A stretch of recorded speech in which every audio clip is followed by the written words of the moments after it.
तो जिज्ञासु जी, इसका मतलब तो फिर लड़ाई अब इस बात पर आ चुकी है कि भाई यहाँ तो जो हम पिछले चुनावों में ये ट्रेंड देख रहे हैं ना, आधी आबादी को साधने की जो कोशिश होती है, जो मौजूदा सरकार है वो तो जाहिर तौर पर वो वायदे अपने निभा भी रही है, योजनाओं को महिलाओं तक पहुंचा रही है।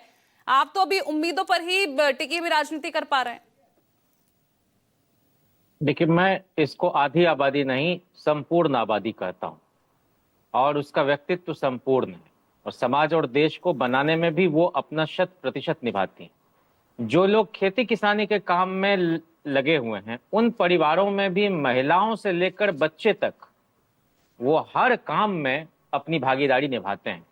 और इसलिए सामाजिक स्तर पर, राजनीतिक स्तर पर, आर्थिक स्तर पर कैसे इन वर्गों का सशक्तिकरण हो, इसके लिए शुरू से हम समाजवादियों की कोशिश रही है, जहां जियो और जीने दो के सिद्धांत का हमने अनुपालन किया।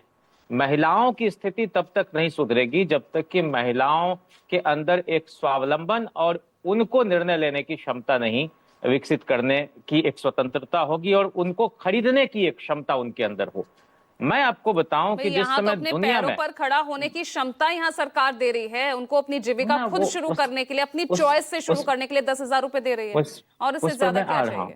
नहीं, उस पर मैं आ रहा हूँ। मैं कह रहा हूं कि हम लोगों की पार्टी ने 2015 के चुनाव में 10 महिलाओं को टिकट दिया, 10 में 10 ने जीत दर्ज की। पिछले चुनाव में हमने उनकी संख्या बढ़ाई, 17 तक लेकर गए, ठीक है, साथ ही उनमें जीत कर आ पाई, लेकिन हम इस प्रतिनिधित्व को इस बार और बढ़ाने जा रहे हैं। और जब दुनिया में कहीं माहवारी के दिनों में, जो विशेष कष्ट के दिनों में महिलाओं को असुविधा होती है, तो कहीं पर उनको स्पेशल लीव नहीं था। कामकाजी महिलाओं को 2 दिन के विशेषावकाश और सवैतनिक विशेष अवकाश देने का प्रावधान लालू प्रसाद जी ने किया था।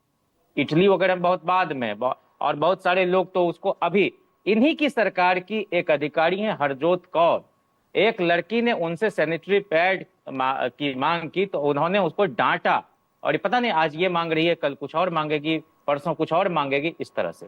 तो मैं ये कह रहा हूं आपसे कि इस 10,000 रुपये से बकरी तो खरीदी जा सकती है, लेकिन 10,000 में कौन सा रोजगार आज की तारीख में लग जाएगा, ये समझ से पड़े। इसलिए तेजस्वी जी ने कहा कि हमारी सरकार बनेगी तो हम 2,500 रुपया हर माँ बहन को देंगे, और उनके सबलीकरण की दिशा में हम एक कदम उठाएंगे।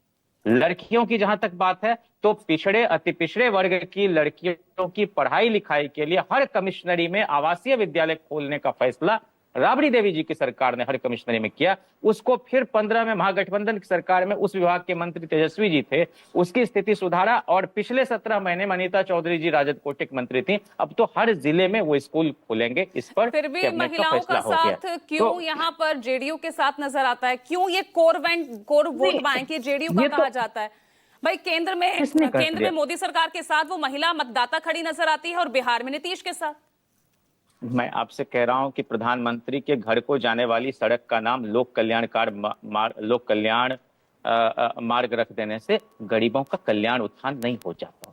वैसे ही बिहार में भी ये जो एक परसेप्शन बनाते हैं कि महिला हमारे साथ, महिला हमारे साथ, तो इससे नहीं, मैं आंकड़े, मैं आपसे कह रहा हूं कि ये 10,000 रुपया यही तो आंकड़ा है। 10,000 रुपये में कौन सा रोजगार आप खोल देंगे? हमको हम जानना चाहते हैं। 2 लाख तक वो 6 महीना ना, फिर वो नहीं, उसमें मेंस एग्जाम देना पड़ेगा आपको। ये तो प्रीलिम्स ये चला रहे हैं। अच्छा। मैं कह रहा हूं कि कौन बनाया हिंदुस्तान? भारत का मजदूर किसान मांग रहा है हिंदुस्तान, रोटी, कपड़ा और मकान। आज भी बुनियादी जरूरत वही है। देख लीजिए कि वहां पर लोग जो है कह रहे हैं कि हम 10 दिन से घूम रहे हैं, काम नहीं मिल रहा है। मनरेगा लेकर हम इसीलिए आए थे ना, रघुवंश बाबू हम लोगों की पार्टी की तरफ से मंत्री थे केंद्र में, ताकि पलायन को बड़े पैमाने पर रोका जा सके। और कोरोना के समय में भी बिहार की मजदूर, क्या होगा इन 10,000 रुपए में? जो बुनियादी समस्याएं महिलाओं की हैं, उनसे